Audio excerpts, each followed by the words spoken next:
आम सहित जोड़ी हो जाइछंती इंडस्ट्रियलिस्ट नवीन जिंदल जी की जातीय पताकार कहानी को कहिबे। बहुत बहुत धन्यवाद नवीन जिंदल जी हमारे साथ जुड़ने के लिए। Thank you very much for joining us. मैं आपसे जानना चाहूंगा सर, पहले तो कंग्रेचुलेशंस आपको कि आपकी मुहिम आज देश तक पहुंची है।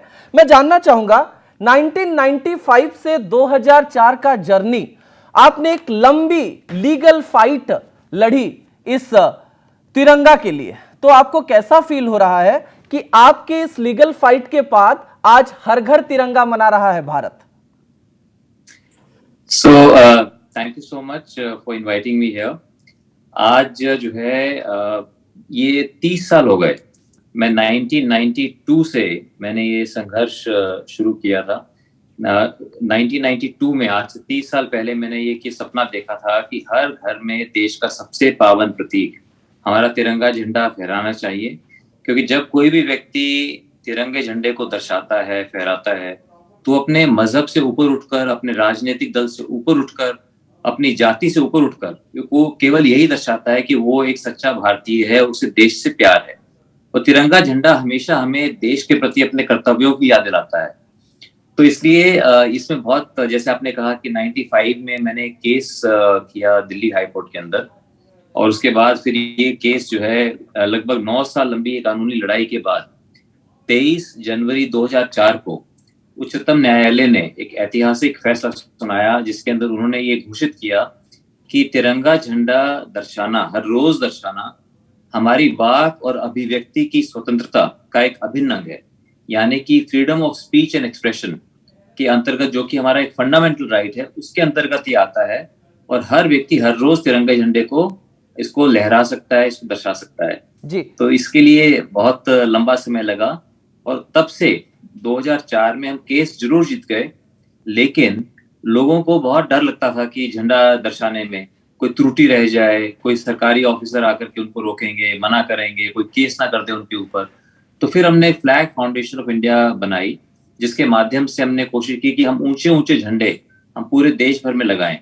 और उससे जो है आज मुझे कहकर मुझे बहुत गर्व है कि आज देश के अंदर 700 से भी अधिक ऊंचे ऊंचे झंडे, करीब 100 के करीब हमने लगाए फ्लैग फाउंडेशन ऑफ इंडिया ने। उसके अलावा बहुत जो है ऊंचे ऊंचे झंडे जो है करीब 700 से अधिक लगाए हैं, जो दुनिया में किसी भी देश से अधिक है जी। और आज जब मैं देखता हूँ पूरी जगह, सब जगह पूरा देश तिरंगामय हो गया, और सब जगह लोग जो है बहुत उत्साह से तिरंगे झंडे को दर्शा रहे हैं।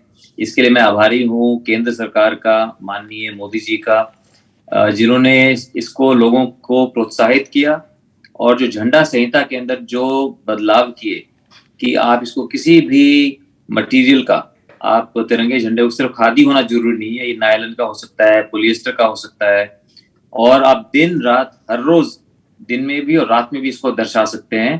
तो इससे जो है मैं समझता हूँ कि लोगों के अंदर और ज्यादा उत्साह आया है जी। और जो डर था लोगों का, वो डर खत्म हो गया। नवीन जी, इसके और लिए एक भी चीज मैं मैं आपसे आभारी जानना चाहूंगा, क्योंकि आपकी स्टोरी में देख रहा था, वेरी इंटरेस्टिंग। एक 22 साल का बच्चा अमेरिका में देखता है कि उनके फ्लैग को देखकर वो सोचता है कि हमारे देश में, मेरे इंडस्ट्री में, मेरे काम में हमारा फ्लैग रहे। उस कहानी को हम लोगों के पास पहुंचाना चाहते हैं कि क्या था, नवीन जिंदल जी क्या सोच रहे थे 22 साल में कि उन्हें लगा कि हमारे देश में भी हर घर, हर ऑफिस में ये झंडा लगना चाहिए। देखिए, ये बात है 1990 की। उस समय मैं 20 साल का था जब मैंने अमेरिका गया पढ़ने के लिए। तो मैंने देखा कि अमेरिकन्स अपने अपने घरों के ऊपर बहुत गर्व से अपने देश का झंडा फहराते थे। तो मुझे उन्हें देख करके मुझे लगा कि मैंने ऐसे इंडिया में तो कभी नहीं देखा। मुझे लगा कि क्यों ना मैं भी अपने वहां पर कमरे में मैं अमेरिका का झंडा लगा लूं। लेकिन फिर मुझे लगा कि मैं तो अमेरिकन नहीं हूँ, मैं तो इंडियन हूँ। तो मैंने दोस्तों से पूछा कि मैं इंडिया का झंडा लगाना चाहता हूँ, मुझे कहाँ से मिलेगा। तो एक अमेरिकन दोस्त ने मुझे इंडिया का झंडा अमेरिका में मुझे भेंट किया 1990 में। तो मुझे पहली बार मुझे मौका मिला कि मैं अपने झंडे को हाथ में रख सकूं, उसको मैं देख सकूं इतने नजदीक से। मुझे इतना अच्छा लगा कि मैं उसको मैं बता नहीं सकता, लेकिन मैं समझता हूँ हम सब लोग इसका अनुभव कर सकते हैं। तो जब वहां पर मैंने अपने दफ्तर में, मैं अपने यूनिवर्सिटी ऑफ टेक्सास डैलस में छात्र संघ का मैं प्रेसिडेंट था, और मैंने उसको वहां पे लगा के रखा। तो मुझे किसी ने कोई रोक टोक नहीं की। जब मैं वापस आ गया और 26 जनवरी 93 को रायगढ़, उसमें मध्य प्रदेश के अंदर था, जहां हमारा स्टील का कारखाना है, जिंदल स्टील एंड पावर का, वहां पर फहराया तो बहुत खुशी हुई। लेकिन अगले दिन जब मैं गुजर रहा था तो मैंने देखा कि सिर्फ डंडा है और झंडा गायब है। तो मुझे लगा कि ये झंडा क्यों उतार दिया, कि झंडा तो इतना खूबसूरत लगता है, खाली अगर डंडा हो और झंडा गायब हो तो अच्छा नहीं लगता। तो मैंने लोगों से कहा कि हमें झंडा हर रोज लगाना चाहिए। हर रोज इसलिए लगाना चाहिए ताकि जितने भी कंपनी के अंदर लोग काम करते हैं उनके अंदर एक ये भावना आए कि हम सिर्फ कंपनी के लिए नहीं, हम अपनी कंट्री के लिए काम कर रहे हैं, अपने देश के लिए काम कर रहे हैं। तो लेकिन मुझे लोगों ने कहा कि नहीं जी, हम सिर्फ 15 अगस्त और 26 जनवरी और अन्य कुछ ही दिन हम झंडे को दर्शा सकते हैं, हर रोज हम झंडे को नहीं फहरा सकते। तो मुझे बहुत अजीब सी बात लगी। उस समय मैं 22 साल का था। जी। मुझे बहुत अजीब सा लगा कि अगर हम अपने ही देश में अपने ही देश का झंडा नहीं फहरा सकते तो फिर क्या कर पाएंगे। अमेरिका में मैंने लगा रखा था, मुझे किसी ने नहीं रोका, और अपने ही देश के अंदर आज मुझे झंडा फहराने से मुझे रोक रही है सरकार। तो फिर मैंने ठान लिया कि मैं इसको अच्छी तरह इसको स्टडी करूंगा और इसका आपके मैं ऊपर इस पे केस करूंगा। वायलेशन ऑफ फ्लैग कुछ लग गया था उस टाइम, आई थिंक। नहीं जी, जब मैंने झंडा फहरा के रखा और जब दिल्ली हाईकोर्ट जीतने के बाद जी। और फिर सुप्रीम कोर्ट ने दिल्ली हाईकोर्ट की जजमेंट को स्टे कर दिया था, लेकिन मैंने झंडा उतारा नहीं, मैंने झंडा फिर भी लगाता रहा। उसके ऊपर जो है भारत सरकार ने मेरे पर सुप्रीम कोर्ट की अवमानना का केस मेरे ऊपर कर दिया था।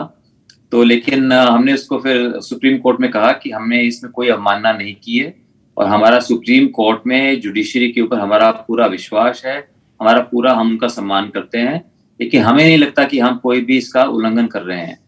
तो फिर बाद में जो है उन्होंने उसको बल्कि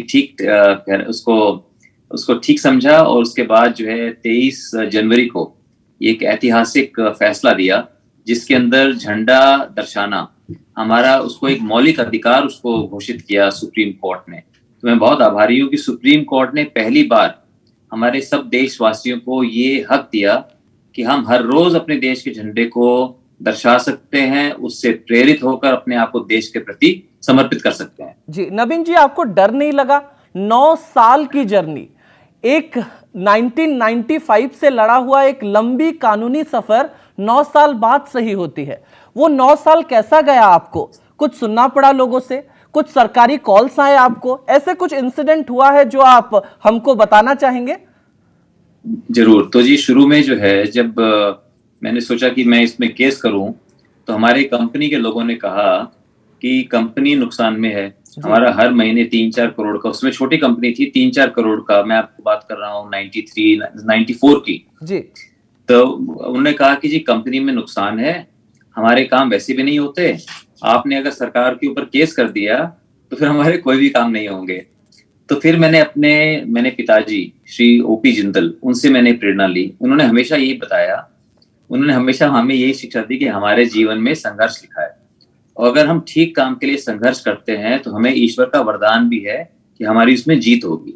तो ये हिम्मत जो है हमने अपने बाबूजी से हिम्मत ली और इसके अंदर इस संघर्ष में जो लोग कहते थे, जो सरकारी अफसर बोलते थे कि क्यों नहीं होना चाहिए, वो ये बोलते थे कि अगर हर व्यक्ति को ये हक मिलेगा कि वो राष्ट्रीय ध्वज को दर्शा सके, इससे झंडे की गरिमा कम हो जाएगी, लोग इसका अपमान करेंगे। मैं उनको बोलता था कि क्या इस डर से कि अगर लोग देवी देवताओं की मूर्तियां घरों में रखेंगे तो वो उसका अपमान करेंगे, तो हमें कह देना चाहिए कि देवी देवताओं की मूर्तियां सिर्फ देवालयों में रहनी चाहिए, मंदिरों में रहनी चाहिए, घर पे नहीं रख सकते आप। लेकिन हम देखते हैं कि जब लोग देवी देवताओं की मूर्तियां अपने घरों में रखते हैं तो रोज उनकी पूजा करते हैं। तो मैंने कहा ये राष्ट्रीय ध्वज जो है लोगों का झंडा है, मैं कौन होता हूँ ये कहने वाला कि मैं तो ठीक से लगाऊंगा लेकिन आप इसको ठीक से नहीं लगाएंगे जी। हमारा प्रजातंत्र की नींव जो है वो विश्वास के ऊपर टिकी है। वो ये विश्वास है कि जितना बड़ा देशभक्त मैं हूं उतने ही बड़े देशभक्त आप भी हैं, आपके सब दर्शक भी हैं। तो इसलिए जो है, लेकिन जब ये जर्नी शुरू हुई और जब ये सुप्रीम कोर्ट ने दिल्ली हाई कोर्ट की जजमेंट को स्टे किया, लेकिन उस पर रोक लगाई, लेकिन मैंने फिर भी तिरंगा झंडा दर्शाना फैक्ट्री में जारी रखा। तो उसमें बहुत इंटरेस्टिंग है कि उस समय एसपी ने, सुप्रिंटेंडेंट ऑफ पुलिस ने एक रिपोर्ट उसमें भेजी भारत सरकार को। उसमें कहा कि उच्चतम न्यायालय के आदेश के बावजूद राष्ट्रीय ध्वज पूर्ण राष्ट्रीय भावना के साथ फहराना जारी है। इसमें उच्चतम न्यायालय की आदेश की अवमानना है जी। परंतु राष्ट्रीय ध्वज का सम्मान किया जा रहा है। तो ये रिपोर्ट उन्होंने भेजी और उसके ऊपर रिपोर्ट के ऊपर भारत सरकार ने मेरे ऊपर सुप्रीम कोर्ट की अवमानना का केस कर दिया। उस समय में मैं था करीब 26-27 साल का। तो मुझे एक बार तो डर लगा मुझे कि अब सुप्रीम भारत सरकार मेरे खिलाफ लड़ रही है, वो भी कि सुप्रीम कोर्ट की अवमानना का। मैं तो सुप्रीम कोर्ट की मैं आदर करता हूँ। तो लेकिन फिर मेरे जो वकील थे शांति भूषण जी, उन्होंने कहा कि नहीं, आपको जो है आपको कुछ नहीं होगा, अगर कुछ होगा तो पहले मुझे होगा। तो उन्होंने भी मुझे फिर हिम्मत दी और हमने झंडा को फहराना जारी रखा। लेकिन मैं ये भी कहना चाहता हूँ आपसे मैं वही पूछने वाला था, आप तो कहानी कहेंगे। मैं शांति भूषण जी के बारे में पूछना चाहता था, क्योंकि लॉयर के बिना आपको भी इतना स्ट्रेंथ नहीं मिलता। तो आपको कितना सहयोग किया शांति भूषण जी ने? उन्होंने मुझे बहुत सहयोग किया और सिर्फ शांति भूषण जी नहीं, शांति भूषण जी थे, अभिषेक मनु सिंघवी साहब थे, इसमें गौरी रसपोत्रा जी थी, इसके अंदर और बहुत से लोग, सोली सोराबजी साहब थे इसके अंदर, अरुण जेटली जी थे, श्री के वेणुगोपाल थे, और भी मैं हो सकता है कुछ नाम मैं भूल रहा हूँ। बहुत से जो देश के बड़े बड़े वकील हैं, सबने मुझे एनकरेज किया और लाखों लोगों ने मुझे इसके लिए एनकरेज किया, इसके लिए मुझे अपना आशीर्वाद दिया। क्योंकि जब किसी के मन में कोई संशय होता भी था तब मैं उनको एक्सप्लेन करता था कि क्या इस डर से कि लोग सड़क पे एक्सीडेंट करेंगे, क्या हम उनको मना कर दें कि आप सड़क पे कोई नहीं जाएगा? तो मैंने कहा हमारे झंडे के अपमान को रोकने के लिए कानून है, लेकिन अगर हम झंडे को, अगर हमारे देश के सबसे पावन प्रतीक अगर लोग दर्शाएंगे ही नहीं तो लोग उससे दूर चले जाएंगे। इसलिए मुझे बहुत खुशी है कि आज जो है वो सपना, जो मेरा सपना था कि घर घर में तिरंगा हो, क्यों हो, ये केवल एक प्रतीकात्मक कदम है। ये मैं स्पष्ट करना चाहता हूँ कि सिर्फ तिरंगे झंडे को दर्शाने से, लहराने से कोई देशभक्त नहीं हो जाता। ये केवल एक प्रतीकात्मक कदम है, एक छोटा कदम, एक पहला कदम है देशभक्ति की ओर, कि हम तिरंगे झंडे को दर्शाएं। फिर इससे प्रेरणा लेकर मैं अपना काम ईमानदारी से करूं, आप अपना काम ईमानदारी से करें, हम सब लोग मिलकर के देश के हितों को आगे रखते हुए हम काम करें, तो हम सब मिलकर अपने सपनों के भारत का निर्माण कर सकते हैं, जिसके अंदर सब भारतीय। नवीन जी, हम ये कह सकते हैं, is it your actual Jeet, actual win, actual victory? देखिए, मैं कहूंगा ये देश की जनता की जीत है, देश के 130 करोड़ जनता की जीत है और हम सब की जीत है। और सही मायने में जीत ये होगी कि हम झंडे को प्रतीकात्मक रूप से झंडे को दर्शाएं। इससे प्रेरित होकर हम सब एक अच्छे अनुकूल वातावरण के अंदर, एक सकारात्मक वातावरण के अंदर, मैं अपना काम ईमानदारी से करूं, आप अपना करें, हम सब मिलजुल करके भाईचारे से एक दूसरे को मदद करें, ताकि हमारे देश की 130 करोड़ जनता वो खुशहाल हो, संपन्न हो। जी नवीन जी, नौजवान के पास आज जब हम हर घर तिरंगा के बारे में बात कर रहे हैं, आपको भी पता होगा कि क्या इस हर घर तिरंगा को राजनीतिक तरीके से यूज किया जा रहा है? क्योंकि आपको भी पता है कि कैसा एक मसला जुड़ गया कि अपना तिरंगा बनाम उनका तिरंगा। कोई नेहरू के साथ फोटो लगा रहा है, कोई लाल बहादुर शास्त्री और पटेल जी के साथ फोटो लगा रहा है। आप इस कंट्रोवर्सी को इस तौर पर कैसे देखते हैं? देखिए, मैं समझता हूं कि ये दुर्भाग्यपूर्ण है, इसके अंदर कोई कंट्रोवर्सी नहीं होनी चाहिए। अगर कोई फोटो लगाना चाहता है जवाहरलाल नेहरू जी के साथ तो बहुत खुशी की बात है, लाल बहादुर शास्त्री जी के साथ लगाओ, बहुत खुशी की बात है, आप खुद की सेल्फी लगाओ, बहुत खुशी की बात है। और सब, जब आपने मेरा या तेरा, किसमें कोई बात नहीं है, मेरा और तेरा खत्म करने के लिए ही तो तिरंगा है। जब तिरंगा आ गया तो आप किसी भी मजहब के हों, किसी भी राजनीतिक दल के हों, किसी भी जाति के हों, जब आपने तिरंगा झंडा लगाया है, दर्शाया है, तो आप इन सब चीजों से ऊपर उठ करके हम सब एक हैं, सिर्फ हम भारतीय हैं, सिर्फ हम जो है एकजुट होकर के काम करेंगे, तभी हम अपने सपनों के भारत का निर्माण कर सकेंगे। और कुछ लोग जो है वो कंट्रोवर्सी करने के लिए, सिर्फ दूसरों की कमी देखने के लिए काम करते हैं, तो उसको मैं अच्छा नहीं मानता। हम सबको एकजुट होकर के हमें काम करना है। नवीन जी, आज एक मुहिम चल रहा है, जो विरोधी हैं वो लिख रहे हैं हमारे दिल में तिरंगा है, मेरे घर के ऊपर लगाने की कोशिश मत कीजिए। आप इसको कैसे देखते हैं? सोशल मीडिया पे आज बहुत लोग ये लिख रहे हैं। तो ये भी ठीक है। अगर देखिए, मैंने जैसे कहा कि आपकी मर्जी है, आप लगाना चाहो तो आप लगाओ, आप नहीं लगाना चाहो तो मत लगाओ। तो किसी तरह का भी इसके अंदर कोई भी किसी को हम मजबूर ना करें, किसी को हम कोई जबरदस्ती ना करें। अगर लगाना चाहता है तो कोई बहुत अच्छी बात है, नहीं लगाना चाहे तो कोई कोई बात नहीं। तो इसलिए ये लोगों के अपने विवेक के ऊपर हमें इसको छोड़ देना चाहिए बात को। जी। और एक कंट्रोवर्सी सामने आया जो आपसे सुनना बहुत जरूरी है, क्योंकि कांग्रेस और टीआरएस और किसी पार्टियों से बोला गया कि चाइना के फ्लैग हमारे देश में हम लगाएंगे, क्योंकि इतने सारे फ्लैग एक साथ लगाना और बनाना बहुत डिफिकल्ट था इंडिया के लिए। आप इस कंट्रोवर्सी को कैसे देखते हैं नवीन जी?